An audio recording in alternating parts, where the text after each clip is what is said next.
All right, this is Hamada hitting you up from UCLA School of Law. You can see it right there. The building's behind me. And I'm hitting you up on an absolutely beautiful sunny day in California. It is, I think, almost 80 degrees, and for those from abroad, that's probably about 25, 26 degrees Celsius. So today I want to just kind of go through and answer some key questions that we keep coming up with some of our clients that I think will be very, very helpful for you. So excuse my hand if it starts shaking. Don't get jealous for the amazing weather that we're experiencing here in beautiful California, and let me rip away at these questions. I'll give you a little bit of background of myself. I applied to law school about 15 years ago. I actually went to UCLA as an undergraduate student, and then I applied to law schools. And I didn't know a lot of this information I'm going to give you today, and I wish I had initially, but I did a lot of research. I talked to a lot of amazing people that were able to give me a lot of great guidance. And even though I did very poorly on the LSAT 3 times, I always tell you it is something that's surmountable.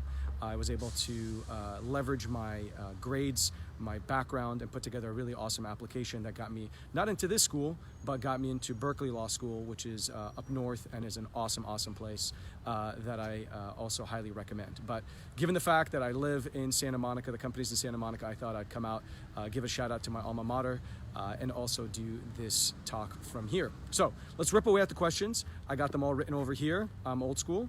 And of course, if you have any questions yourself, please email us at info@righttrackadmissions, or even put a comment on this video and we will respond to it as soon as we possibly can. So the first question I've been getting is, I have like a 162. I plan to retake the LSAT in December. Is that a good time? Should I do it? And you know now the LSAT is 8 times a year. Back in the day, it was only February, June, September, or basic September, October, and December, and now it's being administered 8 times a year. But the fact is, you've got to be really, really careful. You've got to balance your current score with do you really think you're going to be able to improve drastically? And what is drastically? Drastically is about at least a 5 to 6 point difference. If you get 1 or 2 points more, it's not going to make a huge difference on your application. Some people say if I get from a 159 to a 160, that'll make a big difference. It's a good difference, but it's not going to be a massive game changer.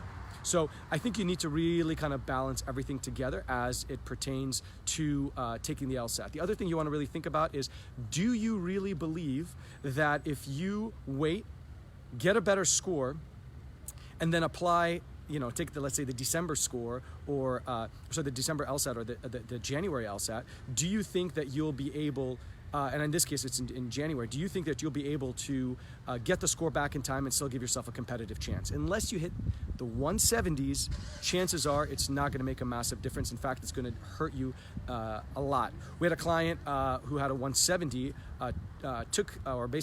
submitted his applications sometime in mid-January. I think he became very complacent about the process, and because of that, in the end of the day, he was not accepted, even though he had a 170 on his LSAT. So you really want to be very, very cautious of that and really balance.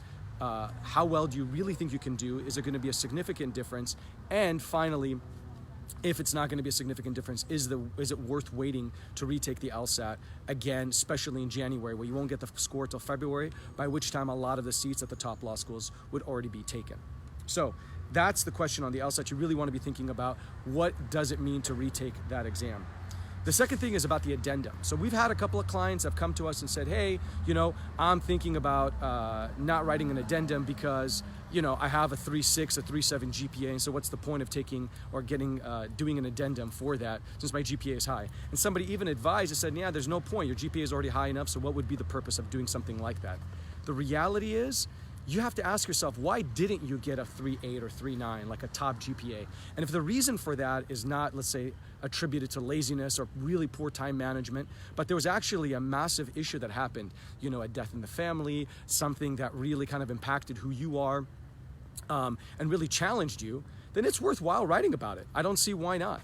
The reality is, if you explain, and the more you explain, the better it's going to be for you to tell the school who you are, if you're resilient, if you're able to overcome some major obstacles. So I really would recommend writing an addendum, even if you have a high GPA, to explain why, if there was glitches like C's or B's in your transcript, especially if it's attributed to a family issue, a medical issue, or anything of that nature. So definitely something to kind of consider. Write an addendum if there is a trial and tribulation that you face, medical or otherwise, helping your family or otherwise, that can really explain better who you are and what you've overcome to get this far in your life. That's on the addendum tip. The third part that I want to talk about, third question that we keep getting up, is what is the purpose of the diversity statement and what really makes for a good diversity statement? So when we talk to our clients, we tell them, look, the personal statement really is about why you want to go to law school. The diversity tells you how are you going to add value to that law school community. And that's obviously a huge factor that you want to consider. I'm going to have to get out of the way before I get run over by that. Anyway, so the reality is this. If you're going to be writing about diversity, and let's say you've done some volunteer work, I really would use the volunteer work that you did, not in your personal statement, but actually in your diversity statement, to talk about how you've given back to the community, how you're compassionate, how you understand other cultures. These are all super important. Why? Because at the end of the day, when you're going to be a lawyer or in the legal field, to earn the trust and confidence of the people you represent, you've got to understand their narrative, their background, who they are, what they represent. That's super important. So it's very important to not only write a diversity statement about how you're diverse, but how your diversity helps you better understand other diversities, other backgrounds, how it allows you to keep an open mind. And especially in America, where it's so important that we, that we celebrate the diversity that, really brings this country together, or people from abroad. It's really important that you highlight that, because these schools like UCLA, which has a very high diversity rate in terms of the students that they bring on, they want to make sure that you are able to add to that class. And that's going to really come across in the diversity statement. And especially if you've done some volunteer work, it really does.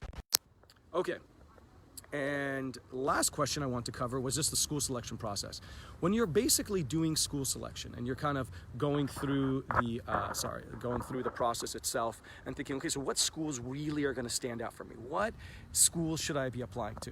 Suffice it to say, for me, for example, I applied to 17 law schools because it's easy to apply to law schools. The only major issue is not necessarily the questions, because it's the same question over and over again, but it's essentially just the application fee, and there is fee waivers for people that don't make that much money. So that's definitely something you want to look into.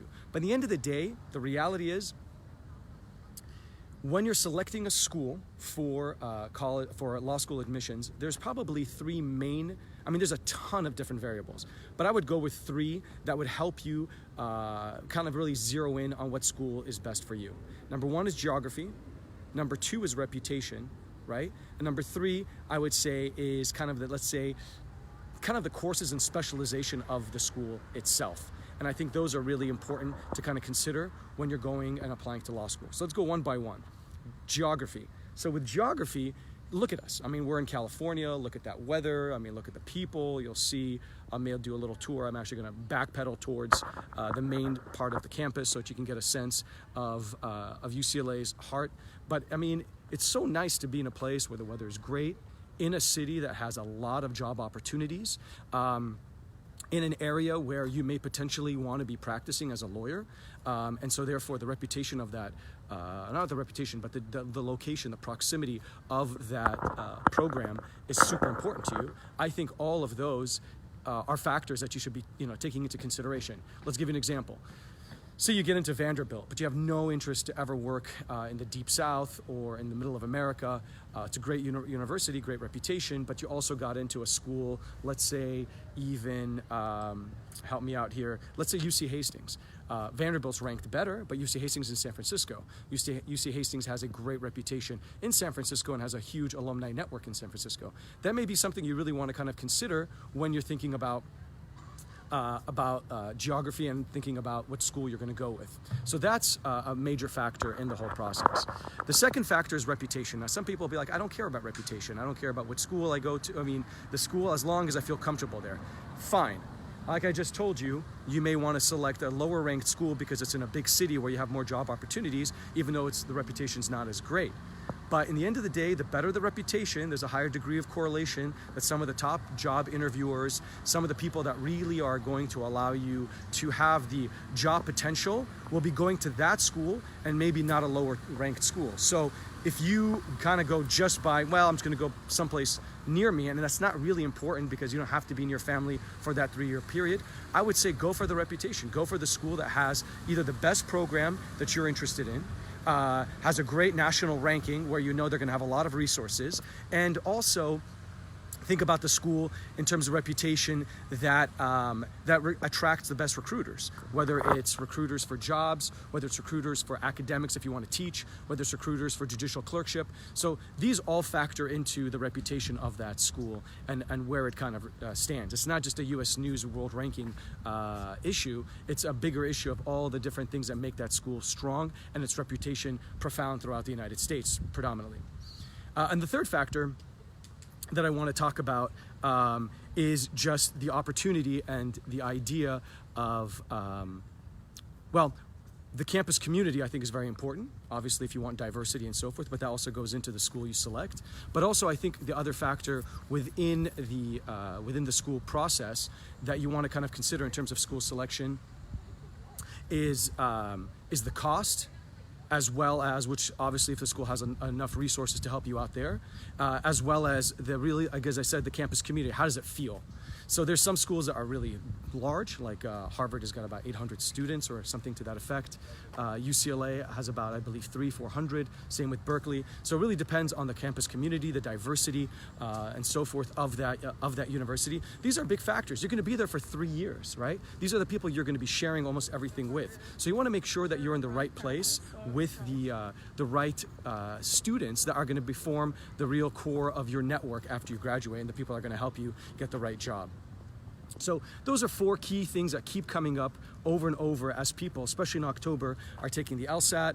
People are considering what schools they should select, thinking about putting together their applications, and all that good stuff. So I hope that helps you, and I hope that gives you some kind of guidance. Again, hit us up.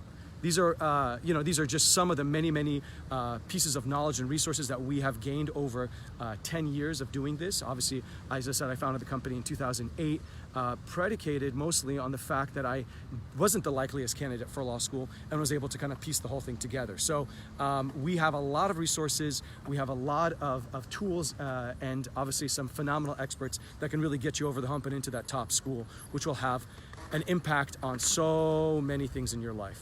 And with that, I say bye from UCLA. There's Royce Hall, one of the coolest buildings on any college campus. And there's Powell Library right over there that you guys can see as well. I invite you to come out to UCLA to check it out. I invite you to come out to California. It's an amazing state.